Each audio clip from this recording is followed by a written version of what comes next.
mambo kadhaa katika kufanya jambo sahihi katika muda sahihi. Hallelujah. Hallelujah. So my message today Kwa hiyo ujumbe wangu katika siku ya leo is coming from the book of Romans, tutatoa katika kitabu cha Warumi chapter 13 sura ya 13 and verse 11.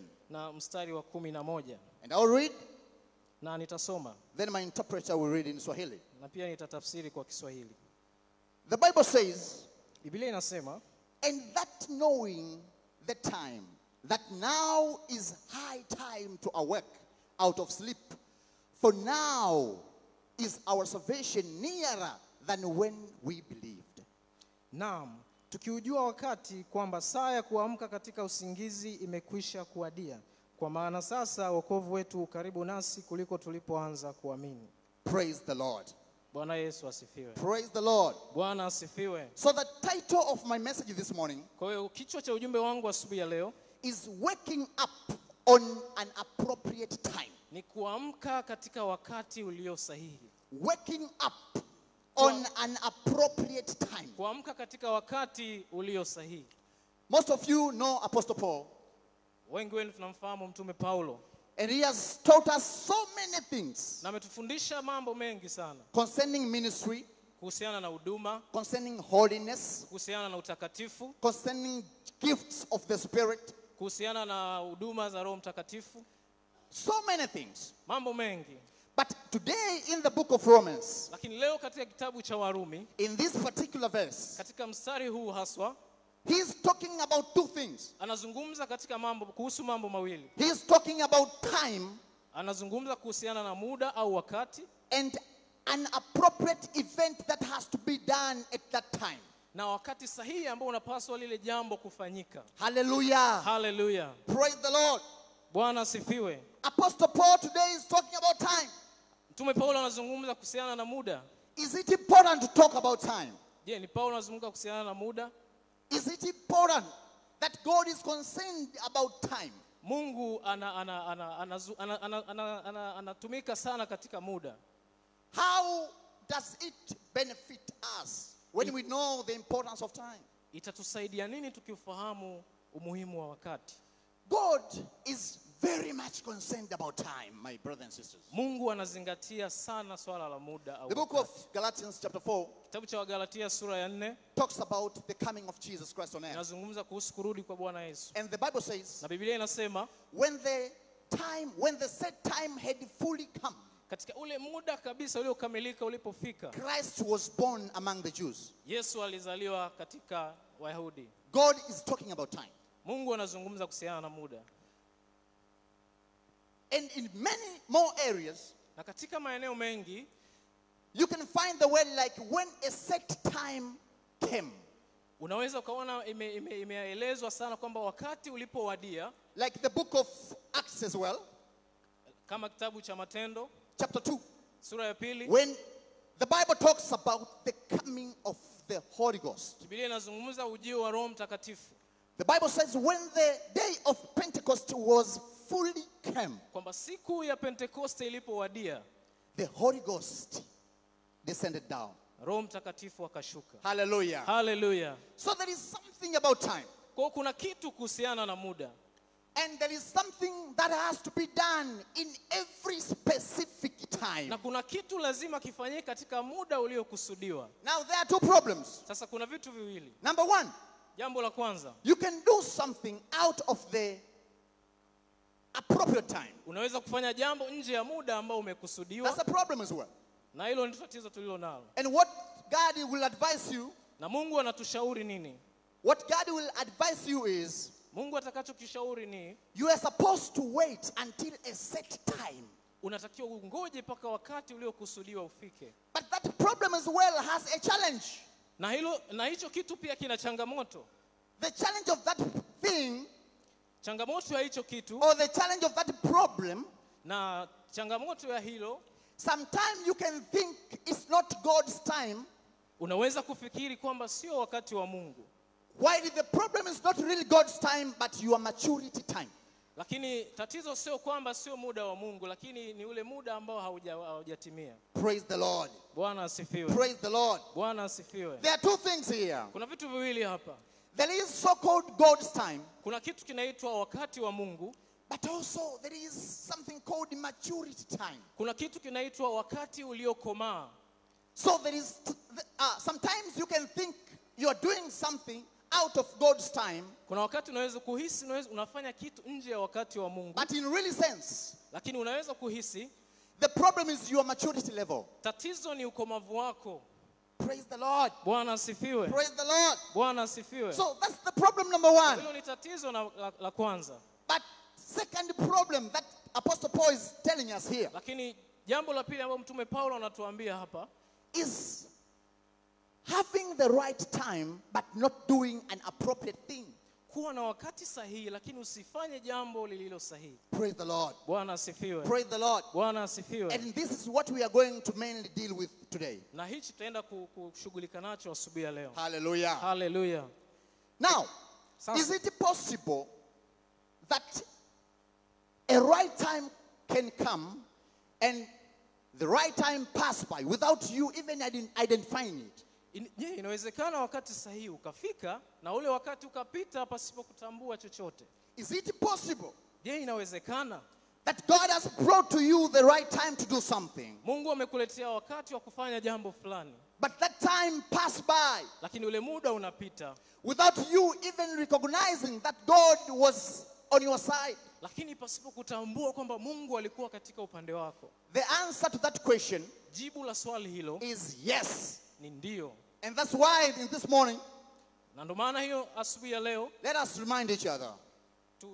tuangalie katika somo hilo. Let us remind each other about the importance of doing right thing at the right time. Tukumbushane umuhimu wa kufanya jambo katika wakati sahihi. This is something that Jesus said in the book of Luke, chapter 19. Kuna kitu ambacho Yesu anasema katika kitabu cha Luka, Chapter 19 of the book of Luke. sura ya 19 kitabu cha Luka takatifu.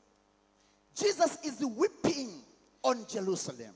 Yesu anahuzunika kuhusu Yerusalemu. Jesus is weeping on Jerusalem city.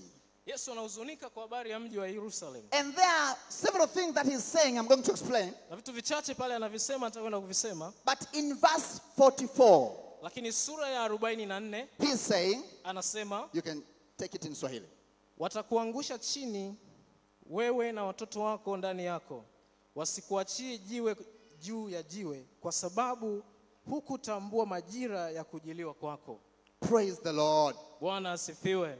We see the cry of Jesus here. Tunaona kilio cha Bwana Yesu hapa. The main thing Jesus is crying for Kitu pekee ambacho Yesu anakililia is not recognizing the right time. ni kuto kutambua wakati sahihi. He's saying, you Jerusalem city, Anasema, nyie mji wa Yerusalemu, enemies will come from everywhere. kila kitu kitakuja kutoka maeneo mbalimbali. Enemies will come from every side. Kitakuja katika wakati tofauti tofauti. Enemies will destroy you. Kuna kitu kitakuja kuwaharibu.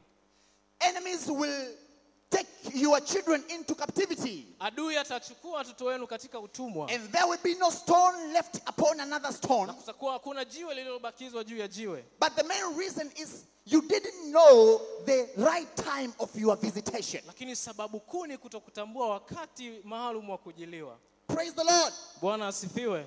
The cause of your problem is not to be nothing but the unawareness of the appropriate time to do something right. Chanzo cha tatizo lako inaweza ikawa sio kitu kingine, lakini kutotambua wakati ulio sahihi. You didn't know.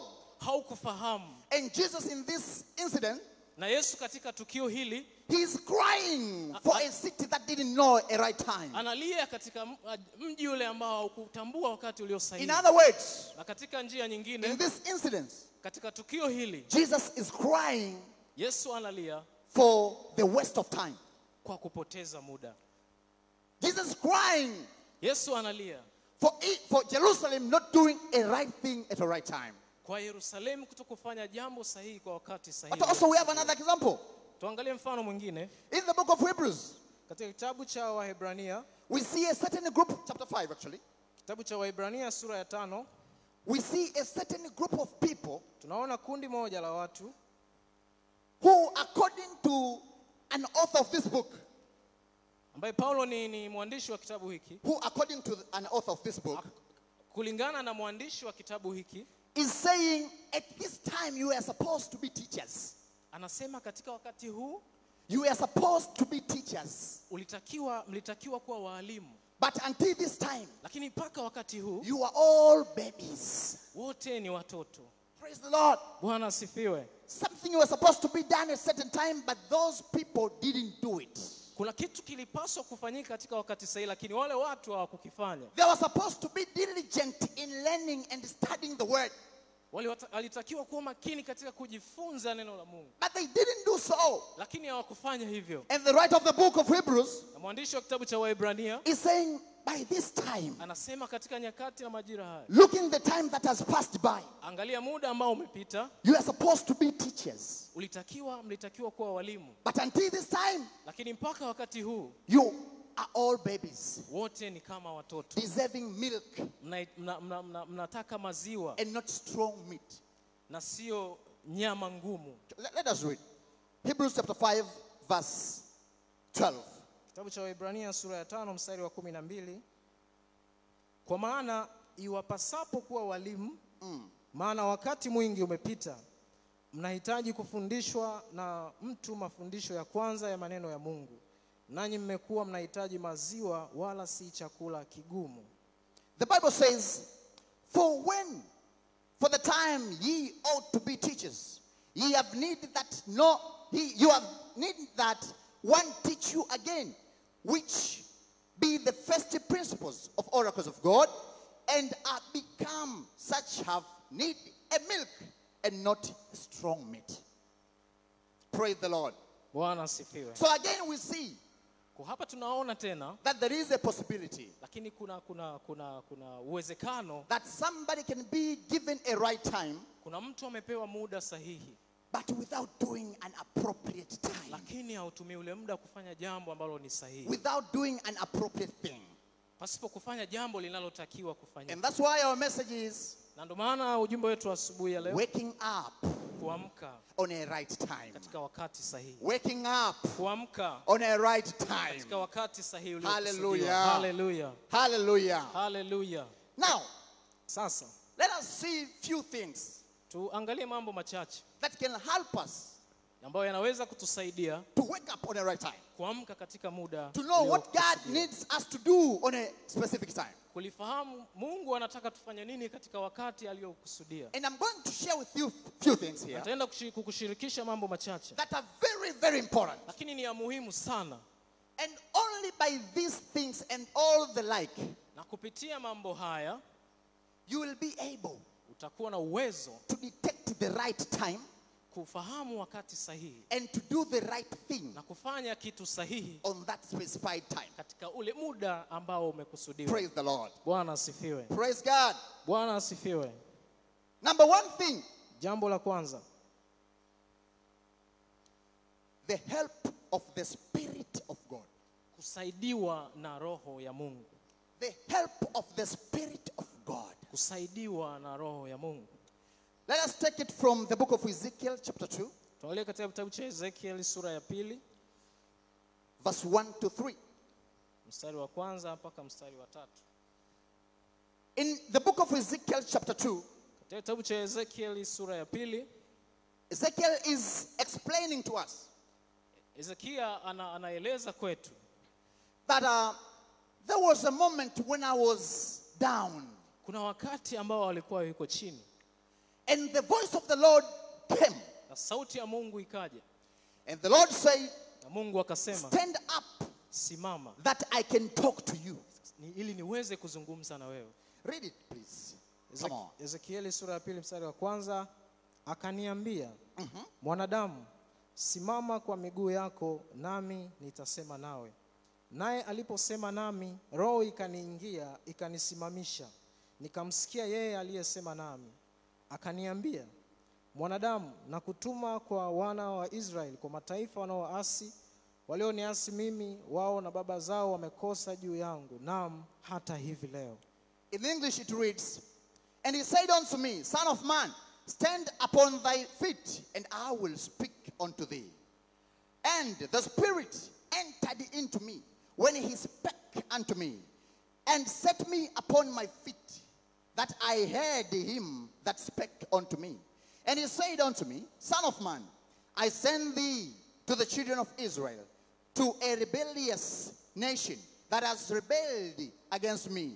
They and their fathers have transgressed against me, even unto this very day. Praise the Lord. Bwana asifiwe. There is something very, very much interesting from this scripture. Kuna kitu cha kuvutia sana katika mstari huu. Ezekiel is saying, Hezekia anasema, when I was in